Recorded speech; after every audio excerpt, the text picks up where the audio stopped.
28 de noviembre del año 2000, Estadio Nacional de Tokio. La historia ya la conocemos. Boca Juniors conquistaba la Copa Intercontinental contra todo pronóstico, derrotando a la primera versión del Real Madrid de los Galácticos. Aquella noche también quedó grabada por la exhibición de un número 10 irrepetible, Juan Román Riquelme, explicándole al mundo con la pelota en los pies qué significaba jugar de enganche. Pero para entender aquel triunfo hay que viajar a la Libertadores del año 2000, lejos de los focos de las grandes finales. Hay que trasladarse a Santa Cruz de la Sierra, Bolivia. Allí Boca Juniors se enfrentaba al Club Social, Cultural y Deportivo Blooming. Sobre el papel, el rival más modesto del grupo, en la práctica un equipo dispuesto a competir sin complejos. Y aquel 23 de febrero del año 2000, los pascaneros escribieron una de esas páginas que casi nadie recuerda, pero que su afición no olvida. Con un solitario gol de Víctor Antelo, Blooming derrotó por la mínima a uno de los grandes favoritos del torneo, el mismo equipo que meses después tocaría la gloria en Tokio. Buenos Aires, 2 de marzo del año 2000. La Bombonera hervía, expectante, exigente, empujando como solo ella sabe hacerlo. Boca necesitaba reaccionar, corregir el tropiezo de la primera jornada. Enfrente, Universidad Católica de Néstor Gorosito, viejo conocido del fútbol argentino.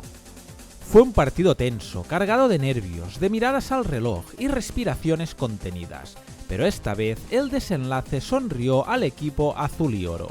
Boca se llevó la victoria y con ella sus primeros 3 puntos, un alivio necesario, un primer paso. La primera vuelta se cerraba con un nombre que impone respeto en todo el continente, Peñarol. El conjunto uruguayo llegaba ambicioso, decidido a dar un golpe sobre la mesa y consolidar el liderato, pero el fútbol a veces se vuelve áspero. Ninguno de los dos equipos encontró la grieta en la portería rival y el marcador se quedó en blanco, un empate a 0 que mantenía todo abierto y la tensión intacta. Después de una primera vuelta bastante decepcionante, no había margen de error.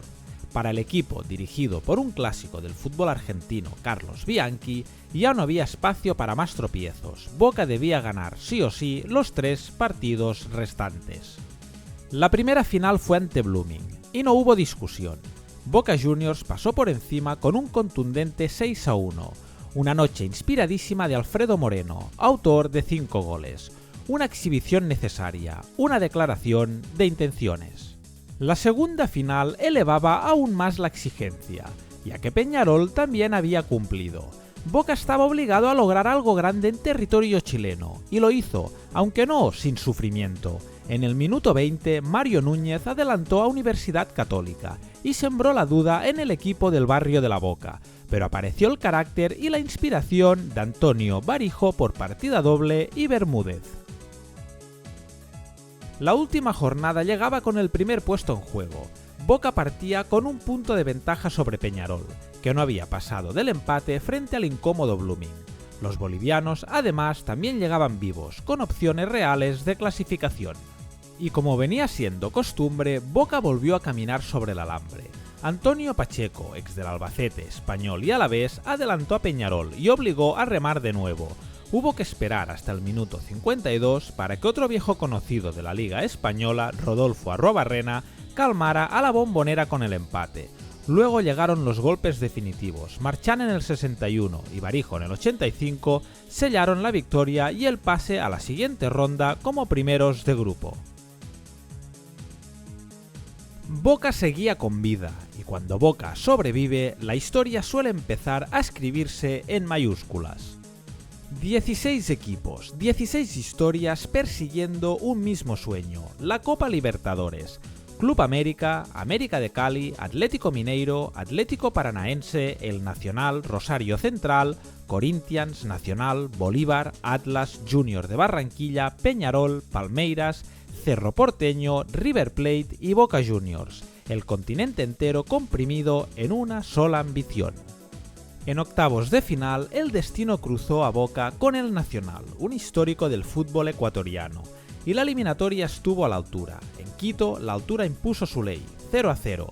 Todo quedaba abierto, todo se decidiría en Argentina. Y en la Bombonera, Boca no tuvo piedad. Bastaron 45 minutos para sentenciar la serie. Al descanso, el marcador ya reflejaba un demoledor 5-1.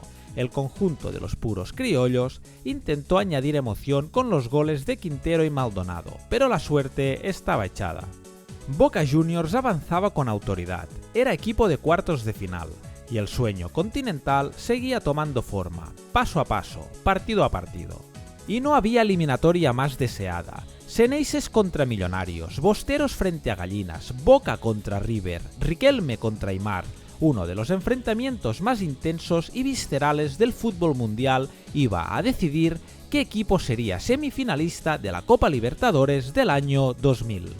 El partido de ida cayó del lado millonario. River Plate golpeó primero con un tanto del colombiano Juan Pablo Ángel en el minuto 14. Córdoba, Ángel se va y está, viene.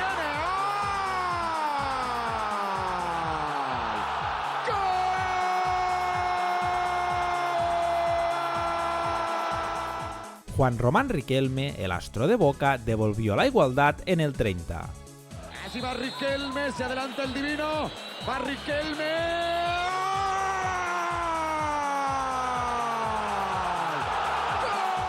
Pero justo al inicio de la segunda parte, en el 47, Javier Saviola marcó el segundo y definitivo gol. 2-1 para el equipo de Ramón Díaz, ventaja mínima.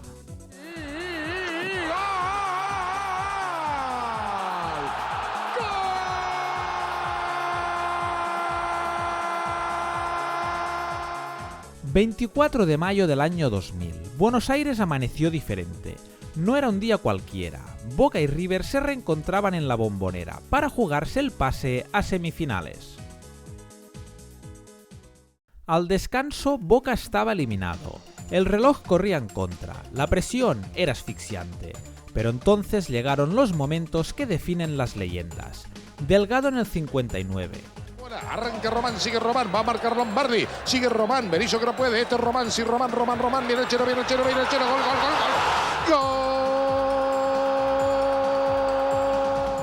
Riquelme en el 79. Román, el Tito en el arco, Román,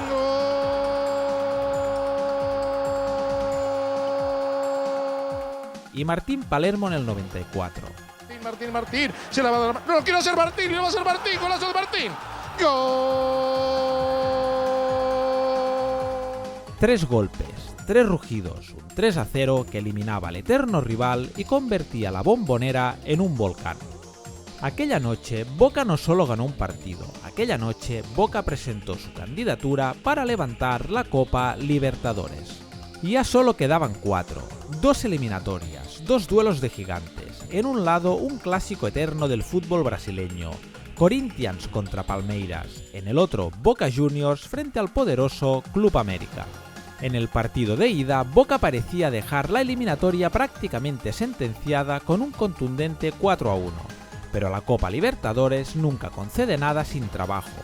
Y la vuelta, en el imponente Estadio Azteca, se le atragantó al equipo de Riquelme y compañía. Para ganar un torneo así, el sufrimiento forma parte del camino. En el minuto 81, José Luis Calderón marcó el tercer gol para el conjunto mexicano y encendió todas las alarmas. Ese tanto enviaba la eliminatoria directamente a la tanda de penaltis. El sueño, de nuevo, pendía de un hilo. Y entonces apareció un nombre inesperado, un futbolista acostumbrado a impedir goles, no a marcarlos.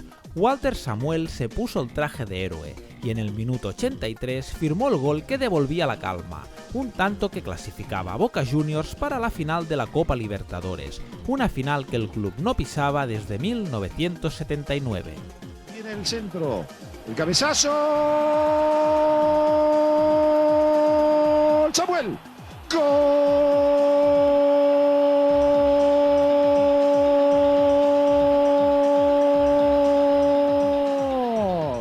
El rival sería Palmeiras, no era el Palmeiras de épocas pasadas, pero sí un equipo tremendamente ordenado, físicamente poderoso y repleto de nombres de alto nivel. Marcos Bajo Palos, Roque Junior, César Sampaio, Junior, Alex y en el banquillo un entrenador de garantías, Luis Felipe Scolari. La última prueba estaba servida, el sueño a 180 minutos. La ida en suelo argentino fue un auténtico partidazo. Arruabarrena adelantó a Boca en el minuto 22. Este es el chip Barijo y aquí aparece Jiménez, el vasco en el área, llega Bataglia, el cabezazo Arruabarrena, gol. Pena empató para los brasileños en el 43. Y como si la noche exigiera dramatismo, Arruabarrena volvió a poner por delante al equipo de Buenos Aires. Aquí está el Gosti, sigue el Gosti, Arruabarrena. La pelota le quedaba a Bermúdez, Arruabarrena, gol. Pero Euler, pocos minutos después, firmó el 2-2 definitivo. Nada estaba resuelto, todo quedaba pendiente de Sao Paulo. La vuelta fue una auténtica partida de ajedrez entre Luis Felipe Scolari y Carlos Bianchi. 90 minutos de tensión, de cautela, de respeto mutuo. Ninguno de los dos equipos encontró el gol y la final de la Copa Libertadores tuvo que decidirse desde el lugar más cruel, los 11 metros. Allí Boca no falló, un 2-4 en la tanda certificó la fiabilidad xeneize y coronó al equipo del barrio de la Boca campeón por tercera vez en su historia. Un título forjado a base de sufrimiento, resiliencia y talento. La Libertadores volvía a teñirse de azul y oro. Y ahora sí, volvamos a aquel 28 de noviembre del año 2000, en Tokio. Real Madrid y Boca Juniors se encontraban frente a frente para coronarse campeones del mundo, en la ya extinta Copa Intercontinental. El escenario estaba listo, la historia a punto de escribirse. El Real Madrid partía como favorito, era lógico, pero Boca Juniors llegaba a Tokio con un 11 de garantías. Bajo palos, Óscar Córdoba, en defensa, Ibarra, Bermúdez, Traverso y Matellán. En el medio, el equilibrio de Bataglia, Serna y Basualdo. Más arriba, el talento de Juan Román Riquelme, la energía de Delgado y uno de los grandes protagonistas de aquella noche, Martín Palermo. Enfrente, el Real Madrid de Vicente del Bosque, campeón de Europa con autoridad tras imponerse al Valencia de Héctor Cúper. Un equipo repleto de nombres propios, Casillas, Hierro, Roberto Carlos, Makelele, Figo, Guti o Raúl. La final quedó marcada en apenas un cuarto de hora. Palermo golpeó 2 veces y silenció Tokio, con un 0-2 que parecía irreal. Roberto Carlos devolvió el suspense con el 1-2, pero el partido ya tenía dueño. A partir de ahí, el mundo del fútbol terminó de comprender quién era Juan Román Riquelme. Una clase magistral, una lección de tempo, de pausa, de inteligencia, jugar al fútbol como si el tiempo se detuviera. Cuando sonó el pitido final, el equipo de Carlos Bianchi había hecho historia. Boca Juniors conquistaba su segunda Copa Intercontinental y se proclamaba campeón del mundo. Una noche eterna, una obra maestra nacida en Argentina. Esto es El Día del Balón, tu canal de confianza sobre fútbol retro. Si quieres apoyar el canal ya sabes que te puedes suscribir. Muchas gracias por ver el vídeo y hasta la próxima, camarada.